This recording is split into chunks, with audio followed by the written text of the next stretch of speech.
Our conversation is with Mr. Yuri Alexandrovich Bezmenov. Mr. Bezmenov was born in 1939 in a suburb of Moscow. He was the son of a high-ranking Soviet Army officer. He was educated in the elite schools inside the Soviet Union and became an expert in Indian culture and Indian languages. He had an outstanding career with Novosti, which was the, and still is, I should say, the press arm or the press agency of the Soviet Union. It turns out that this is also a front for the KGB. He escaped to the West in 1970 after becoming totally disgusted with the Soviet system, and he did this at great risk to his life. He certainly is one of the world's outstanding experts on the subject of Soviet propaganda and disinformation and active measures. When the Soviets use the phrase ideological subversion, what do they mean by it? Ideological subversion is the process which is legitimate, overt, and open. You can see it with your own eyes. All you have to do, all American mass media has to do, is to unplug their bananas from their ears, open up their eyes, and they can see it. There is no mystery. There is nothing to do with espionage. I know that espionage intelligence gathering looks more romantic. It sells more deodorants through the advertising, probably. That's why your Hollywood producers are so crazy about James Bond type of thrillers. But in reality, the main emphasis of the KGB is not in the area of intelligence at all. According to my opinion and opinion of many defectors of my caliber, only about 15% of time, money, and manpower is spent on espionage as such. The other 85% is a slow process which we call either ideological subversion or active measures, активные мероприятия in the language of the KGB, or psychological warfare. What it basically means is to change the perception of reality of every American to such an extent that despite of the abundance of information, no one is able to come to sensible conclusions in the interests of defending themselves, their families, their community, and their country. It's a great brainwashing process which goes very slow, and it's divided in 4 basic stages. The first one being demoralization. It takes from 15 to 20 years to demoralize a nation. Why that many years?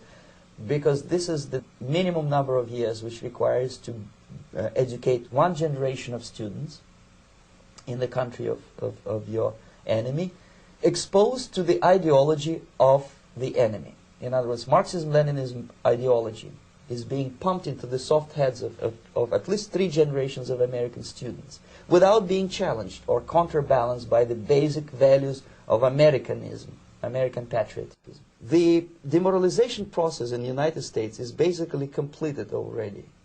For the last 25 years, actually it's overfulfilled, because demoralization now reaches such areas where previously not even Comrade Andropov and all his experts would even dream of such a tremendous success. Most of it is done by Americans to Americans, thanks to lack of moral standards. As I mentioned before, exposure to true information does not matter anymore.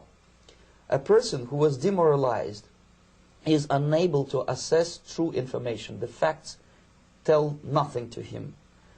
Even if I shower him with information, with authentic proof, with documents, with pictures, even if I take him by force to the Soviet Union and show him concentration camp, he will refuse to believe it until he is going to receive a kick in his fat bottom. When a military boot crashes his, then he will understand, but not before that. That's the tragic of the situation of demoralization. So the next stage is destabilization. This time, subverter does not care about your ideas and the patterns of your consumption. Whether you eat junk food and get fat and flabby, it doesn't matter anymore. This time, and it takes only from 2 to 5 years to destabilize a nation, what matters is essentials: economy, foreign relations, defense systems. And you can see it quite clearly that in some areas, in such sensitive areas as defense and economy, the influence of Marxist-Leninist ideas in the United States is absolutely fantastic. I could never believe it 14 years ago when I landed in this part of the world that the process will go that fast. The next stage, of course, is crisis. It may take only up to 6 weeks to bring a country to the verge of crisis. You can see it in Central America now. And after crisis, with a violent change of power, structure, and economy, you have so-called the period of normalization. It may last indefinitely. Normalization is a cynical expression borrowed from Soviet propaganda. When the Soviet tanks moved into Czechoslovakia in '68, Comrade Brezhnev said, "Now the situation in brotherly Czechoslovakia is normalized." This is what will happen in the United States if you allow all these schmucks to bring the country to crisis, to promise people all kind of goodies and the paradise on earth, to destabilize your economy, to eliminate the principle of free market competition, and to put a big brother government in Washington, D.C., with benevolent dictators like Walter Mondale, who will promise lots of things, never mind whether the promises are fulfillable or not. Your leftists in the United States, all these professors and all these beautiful civil rights defenders, they are instrumental in the process of the subversion only to destabilize the nation. When their job is completed, they are not needed anymore. They know too much. Some of them, when they get disillusioned, when they see that Marxist-Leninists come to power, obviously they get offended. They think that they will come to power. That will never happen, of course. They will be lined up against the wall and shot. But they may turn into the most bitter enemies of Marxist-Leninists when they come to power. And that's what happened in Nicaragua. You remember most of these former Marxist-Leninists were either put to prison or one of them split, and now he's working against Sandinistas.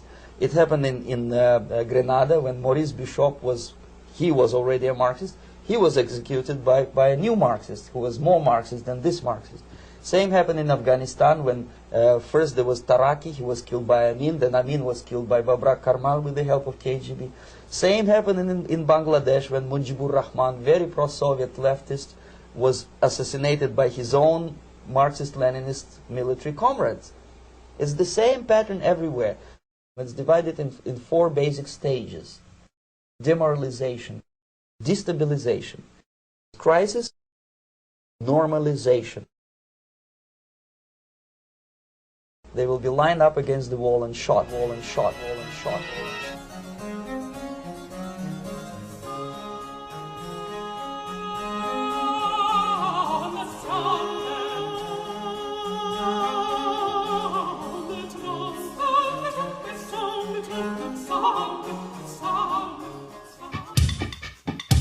Hey! Is this my turn? You want me to sing now? Okay.